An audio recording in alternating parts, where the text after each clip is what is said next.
Hi, hello, very good evening.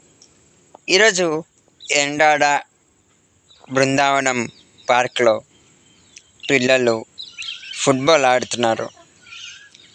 Football ఎలా ఆడుతున్నారో చూద్దాం. Plus ఎంత చెప్పులు లేకుండా కూడా ఫుట్బాల్ ఆడచ్చు అని తెలియజేస్తున్నారు.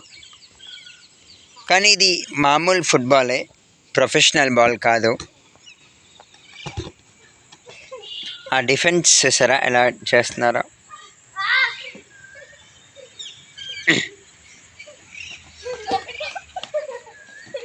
నేను మీ Vizag Babu Charan, signing off Brindavanam park.